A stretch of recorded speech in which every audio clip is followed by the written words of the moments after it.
etiqueta. Vale de a 10, mire, 10 pesos le cuesta, mire.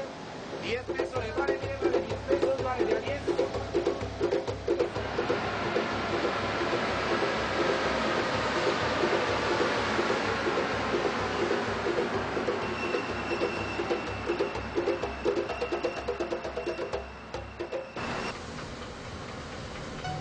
Comparado con los históricos metropolitanos de otras grandes ciudades del orbe, es apenas un joven nacido a fines de los 60 del siglo XX.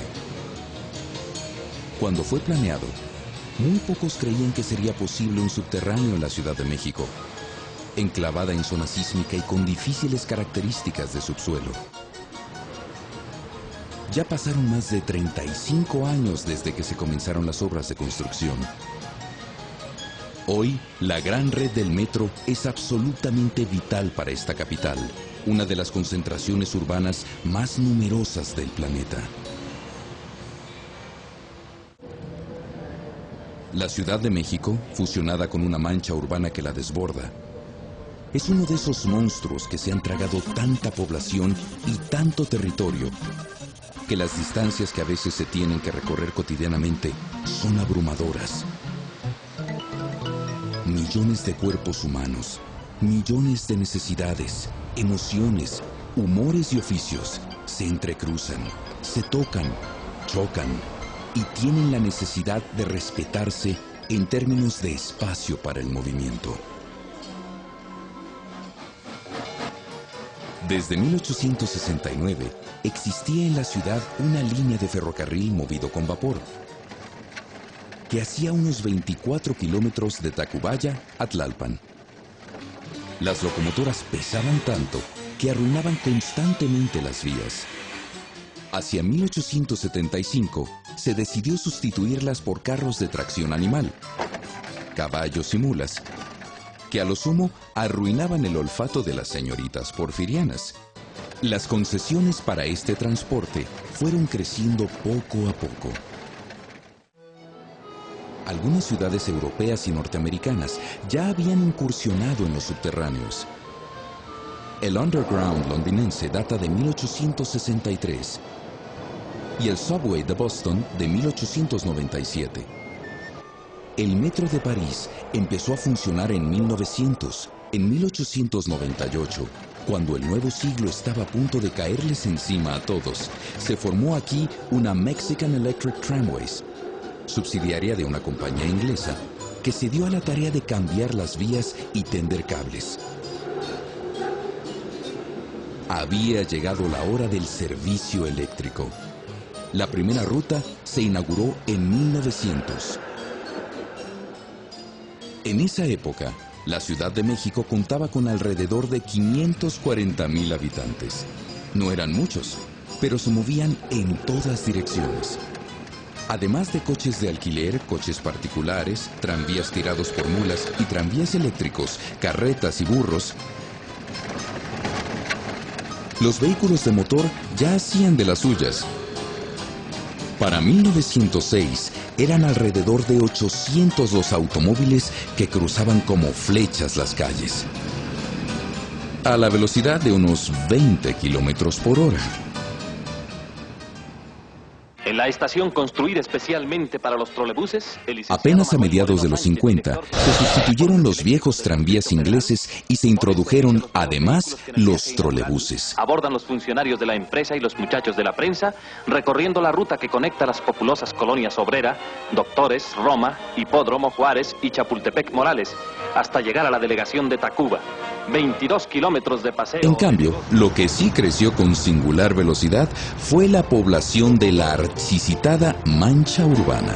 En 1953, eran alrededor de 3,5 millones de almas en el Distrito Federal. Y en 1960 rebasaban 4,5 millones, es decir, casi se cuadruplicó en 30 años. Toda gran ciudad es, por definición, un enjambre de pasajeros, pero muy pocos se imaginaban hace 40 años la envergadura que llegaría a tener el problema del transporte sobre la piel del monstruo.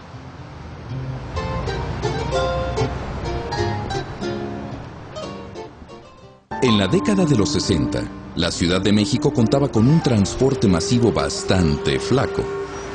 Tranvías, trolebuses y camiones tan viejos que se les andaban cayendo pedazos al dar la vuelta.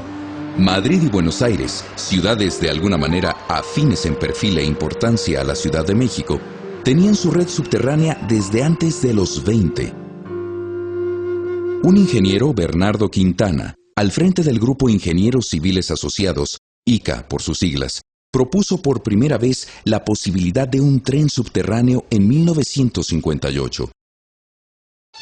Apenas en julio de 1957, un temblor había derribado, entre otras cosas, la escultura en bronce del Ángel de la Independencia, y los costos de un proyecto semejante parecían demasiado elevados. El regente de la ciudad, Ernesto Uruchurtu, se negó en redondo a financiar la obra. El tabú técnico pues se pudo superar en base a los conocimientos que ya se tenían de obras pues que ya se hacían en México, excavaciones profundas, edificios compensados, pasos a desnivel muy largos. Sí, efectivamente la Ciudad de México está en una zona sísmica y además en un terreno producto de una gran larga trayectoria lacustre del Valle de México, ¿no? Pero vaya, todo eso se tenía debidamente evaluado, pues ya había muchas estructuras que pues soportaban los sismos. Por fin, la gran idea logra penetrar el cerebro de los gobernantes. En la presidencia, Gustavo Díaz Ordaz, y en funciones, un nuevo regente de la ciudad, Alfonso Corona del Rosal. Había que proponer un buen esquema de financiamiento. El gobierno francés del general de Gaulle había iniciado un acercamiento político y financiero con los países de Hispanoamérica. Por cierto, Alex Berger, esposo de María Félix, amigo del ingeniero Quintana y en muy buenas relaciones con ambos gobiernos, fungió como intermediario en la consecución del crédito. Al gobierno le correspondía pagar la obra civil y por medio de la tarifa pagar la obra electromecánica. Se demostró en ese tiempo que con una tarifa de 75 centavos por viaje era recuperable la inversión del metro. Entonces, pues contamos con la colaboración del gobierno francés para ofrecernos toda la parte electromecánica del proyecto, que era lo que aquí en México no se conocía. Y el ingeniero Quintana tuvo la habilidad de importar lo que era necesario importar, nada más, ¿no? Toda la parte de obra civil, de geotecnia, de mecánica de suelos, de arquitectura, ¿por qué no? Aquí estábamos súper armados. Y ahora sí vamos a entrarle al metro. Le llamábamos los rápidos de México. Fue lo primero que se nos ocurrió. En junio de 1967 se inician las obras, justo en el cruce de las avenidas Chapultepec y Bucareli. Se trabajaban las 24 horas, turnos de 12 horas cada uno. Había mucho empleo y habiendo dinero, bueno, pues creo que hay felicidad para todos, ¿no? Llegado el momento, solo faltaban los trenes que vendrían de Francia. Pues fue todo un acontecimiento porque llegó un barco ahí lleno de trenes anaranjados a Veracruz, la descarga en los muelles, pues son los animalotes ahí. En la Ciudad de México, todavía flotaba en el ambiente el olor de ondas sociales encontradas. Aún no pasaba un año de la sangrienta represión de estudiantes de 1968, ni se apagaba el recuerdo de los Juegos Olímpicos. El 4 de septiembre de 1969, el entonces presidente Díaz Ordaz inaugura el metro.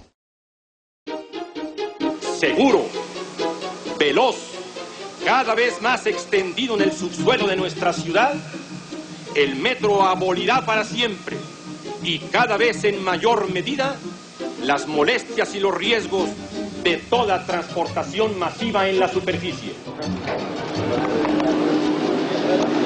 El boleto número 1 del metro, el torniquete da vuelta, pasa, ahora el licenciado. Oye, en el metro, qué grandote, rapidote, qué limpiote, qué diferencia del camión de mi compadre Guillemón que va al panteón. Ahí no admiten guajolotes, ni tamarindos o pilotes, ni guacales